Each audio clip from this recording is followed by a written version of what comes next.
بسم اللہ الرحمن الرحیم۔ السلام علیکم سامعین کرام، آج کا موضوع ہے نافرمان اقوام یعنی نافرمان قومیں اللہ کی پکڑ میں۔ سامعین کرام، اللہ جل جلالہ نے نبیوں کے قصے سنا کر اور نبیوں کے واقعات بتا کر پوری امت مسلمہ کو یہ بتایا ہے کہ میں جب کسی کو پکڑتا ہوں تو میرے پکڑنے کی بنیاد ان کے اسباب کی کمی نہیں ہوتی، بلکہ میری پکڑ کی بنیاد ان کے اندر ان صفات کی کمی ہوتی ہے جو صفات میری رحمت کو کھینچتی ہیں۔ اللہ تعالیٰ فرماتے ہیں کہ جب تم میرے بندے بنتے ہو تو میں راضی ہو جاتا ہوں، اور جب میں راضی ہو جاتا ہوں تو برکتیں اتارتا ہوں، میری برکت کی کوئی انتہا نہیں، اور جب تم میرے نافرمان بنتے ہو تو میرا غصہ وجود میں آ جاتا ہے، اور جب میں غصے میں آتا ہوں تو میری لعنت برستی ہے، اور میری لعنت تمہاری 7 پشتوں تک بھی چلی جاتی ہے۔ اب کون سی طاقت ہے جو اس قوم کو بچا سکتی ہے جس پر اللہ کی لعنت پڑ رہی ہو؟ اور یہ لعنت اس لیے پڑ رہی ہے کہ یہ اللہ کے امر کے باغی ہیں اور یہ اللہ کے نبی کے طریقے کے باغی ہیں۔ اللہ نے قوموں کو ان کی بدعمالی کی بنیاد پر ہلاک و برباد کیا۔ وہ کیا چیز تھی کہ ساری کائنات اللہ تعالیٰ کی قدرتوں کا مظہر ہے۔ دیکھنے والی آنکھ 4 سو ان قدرتوں کا مشاہدہ کر سکتی ہے۔ نیکی اور بدی یہاں کسی نہ کسی صورت میں فریق مخالف کو پچھاڑنے کے لیے بےتاب اور برسر پیکار نظر آتی ہے۔ کیسی افواہ درگزر کی روشن مثالیں اور کیسی ظلم و بربریت کی تاریک مثالیں انسان کو دعوت اور فکر دیتی نظر آتی ہیں۔ اس عارضی دنیا میں مسلمان کی انفرادی اور اجتماعی زندگی اطیع اللہ و اطیع الرسول کے تابع ہو تو کامیاب اور وگرنہ ناکام، جبکہ غیر مسلم کی زندگی اس کی اپنی خواہشات جذبات کے تابع ہوتی ہے، جسے وہ کامیاب تصور کرتا ہے۔ ذاتی خواہشات اور جذبات والی زندگی گناہ اور مصیبت کی علمبردار ہوتی ہے۔ دنیا میں پھیلی ہوئی ہر بیماری اور بگاڑ کی تہ میں گناہ اور مصیبت کی برے اثرات ہی کار فرما ہوتے ہیں۔ آج کے انسان کے لیے گزشتہ قوموں کے احوال اگر غور و فکر کریں کہ ذریعہ ہدایت بن سکتے ہیں۔ امام ابن القیم الجوزی رحمۃ اللہ علیہ گناہ سے بچنے کی ترغیب دیتے ہوئے فرماتے ہیں کہ ہر گناہ کو غور کرنا چاہیے کہ وہ کون سی چیز تھی جس نے ماں باپ کو لذت، راحت، خوشی اور مسرت کے ابدی مقام جنت سے رنج و غم اور درد و مصیبت کے دائمی گھر دنیا میں لا ڈالا۔ وہ کون سی چیز تھی جس نے ابلیس کو آسمان کی بادشاہ سے نکال کر پھینکا، اسے راندہ درگاہ اور لعنت و ملامت کے قابل بنا ڈالا، اس کے ظاہر و باطن اور شکل و صورت کو مسح کر ڈالا۔ وہ نزدیک تھا، اس کو دور پھینک دیا گیا۔ رافت و رحمت کے لائق تھا، حسن و جمال سے مالا مال تھا، بدصورتی اور پھوہڑ پن اس کے حصے میں آیا۔ جنت میں تھا، دہکتی ہوئی آگ میں اس کا مقدر بنی۔ ایمان والا تھا اور بے ایمان اور سرکش ہوا۔ خوبی اور ستائش والے آقا کا جتنا دم بھرتا تھا اب اتنا ہی زیادہ اس کی عداوت میں بڑھ گیا۔ وہ تسبیح و تقدس اور وحدانیت کا وظیفہ ہر ذہن و جان کیے ہوئے تھا۔ کفر و شرک، مکر و فریب، دوزخ گوئی اور فحش اس کی فطرت ثانیہ بنی۔ ایمان کا جامہ اتار کر کفر، فسق اور مصیبت کا لباس پہنا، اور اس کی نتیجہ یہ ہوا کہ بارگاہ الہی میں ہر درجہ ذلیل و خوار ہوا، اپنی دشمنی، نافرمانی اور سرکشی سے ذلت میں گرتا گیا۔ پروردگار عالم کا غیظ و غضب اس پر نازل ہوا اور اللہ نے اسے پست و سرنگوں کیا۔ تمام فاسقوں اور مجرموں کی چودراہٹ کا لمبردار بنا۔ کہاں اس قدر عبادت اور بندگی میں دن گزرتے تھے اور کہاں ایسی نامراد اور قیادت اس کے حصے میں آ گئی۔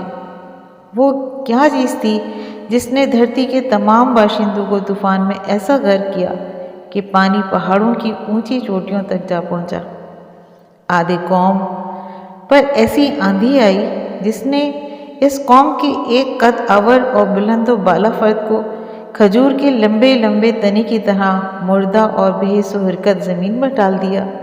ان کی آبادی، کھیت، مویشی، غرض، ایک ایک چیز کو فنا کر کے گھاٹ اتار دیا۔ وہ کون سی چیز تھی جس نے سمود کی قوم پر ایسی چیخ اور چنگھاڑ مسلط کی کہ جس کی تیز آوازوں نے ان کے دل، سینے اور پیٹ چیر کر رکھ دیے، اور قوم کا آخری آدمی بھی عذاب کی گرفت سے نہ بچ سکا؟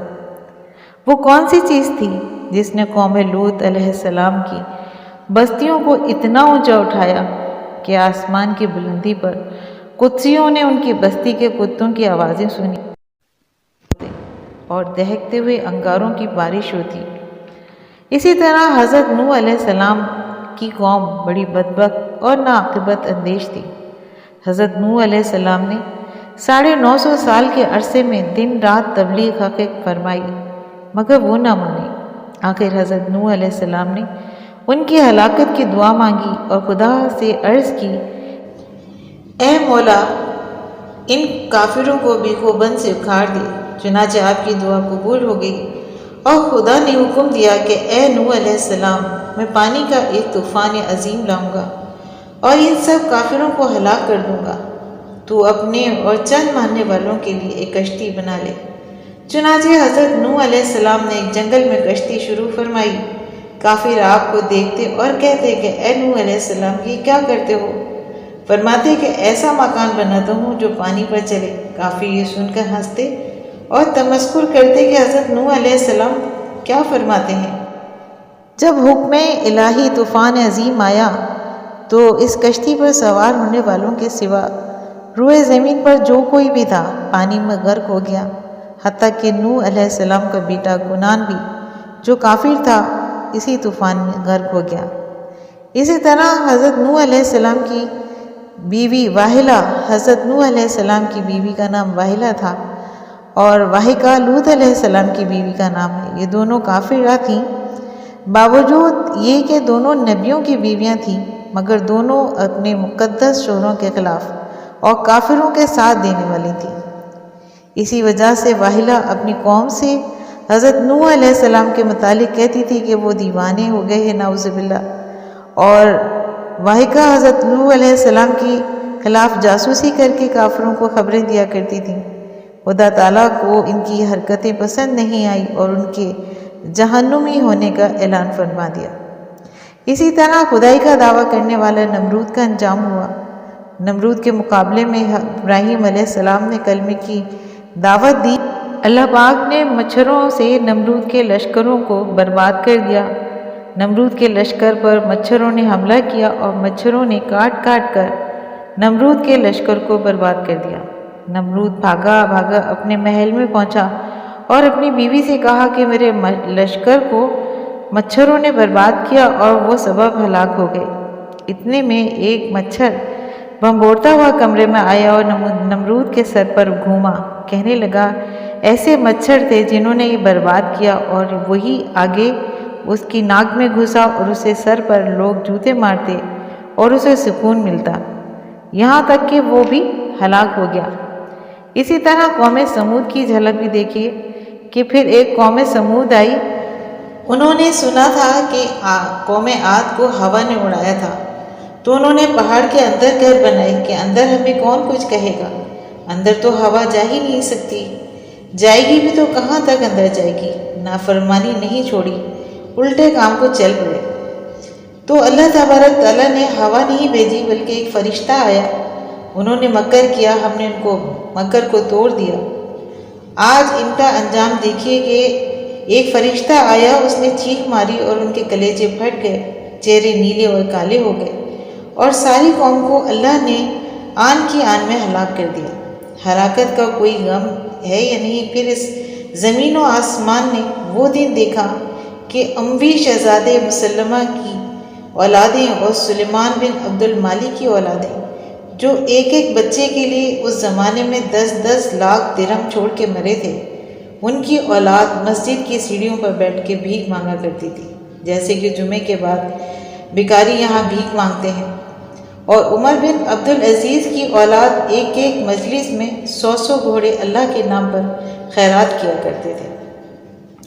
اسی طرح ایک اور واقعہ ہے قوم عاد پر قحط و ہوا کا عذاب۔ انسان ایسے بھوکے، اور وہ انسان ہماری طرح تو نہیں تھے، بلکہ 40 ہاتھ قد ہوتا تھا ان کا، 800 سال 900 سال عمر ہوتی تھی، نہ بوڑھے ہوتے تھے نہ بیمار ہوتے تھے، نہ دانت ٹوٹتے تھے نہ کمر کمزور ہوتے تھے، نہ نظر کمزور ہوتی تھی، تندرست و توانا، صرف موت آتی تھی، اس کے علاوہ انہیں کچھ نہیں ہوتا تھا۔ اب ان کو بھی بھوک بھی زیادہ لگی اور اپنی ضرورتوں کا غلہ بھی کھا گئے، حلال بھی کھا گئے، حرام بھی کھا گئے، پھر کتے بھی کھا گئے اور چوہے بھی کھا گئے، جو چیز ہاتھ میں آئی، سانپ بھی کھا گئے، ہر چیز کھا گئے، پر نہ بارش کا قطرہ گرا نہ زمین کا دانہ پھوٹا، یہاں تک کہ درخت توڑ توڑ کے ان کے پتے بھی چبا کے قحط زدہ ہو گئے۔ انہوں نے ایک وقت بیت اللہ بھیجا کہ ہمیں بارش دو، تو جب مصیبت آتی تھی اوپر والے کو پکارتے تھے، اور جب وہ کام کر دیتا تھا پھر سرکشی ہو جاتے تھے، پھر انہیں پتھروں کو پوچھتے تھے۔ خیر جب عاجز ہو گئے تو کہنے لگے کہ کیا کریں، ہود علیہ السلام کے پاس آئے، کچھ راستہ بتائیے، کہ آپ نے کہا کہ میرے رب کے سامنے جھکو، استغفار کرو۔ ارے میں جو تمہیں کہتا ہوں میرے رب کی مان لو، تمہارا کام بن جائے گا اور تم بربادی سے بچ جاؤ گے۔ انہوں نے کہا کہ یہ نہیں ہو سکتا۔ انہوں نے کہا کہ اچھا پھر تیار ہو جاؤ۔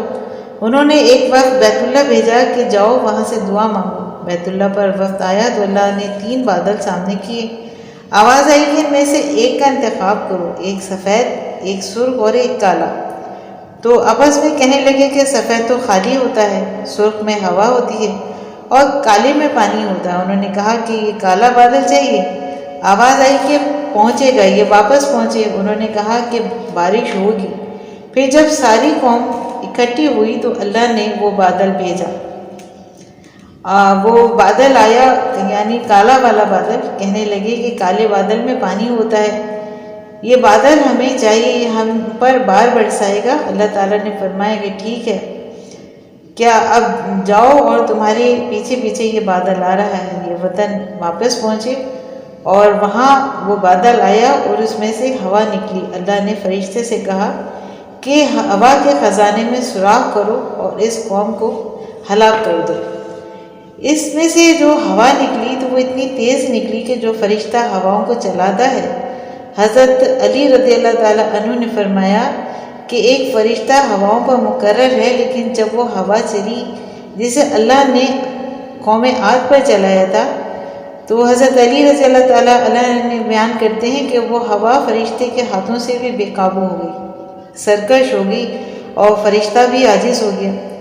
اللہ کا امر اس ہوا کو چلا رہا تھا، اور وہ ہوا آئی اور چلی اور بھنور میں گھری ہوئی تھی، اور ان کو اوپر اٹھا کر پہاڑوں میں مارا، ان کے بھیجے پھاڑ دیے، ان کا سر الگ ہو گیا اور دھڑ الگ ہو گیا۔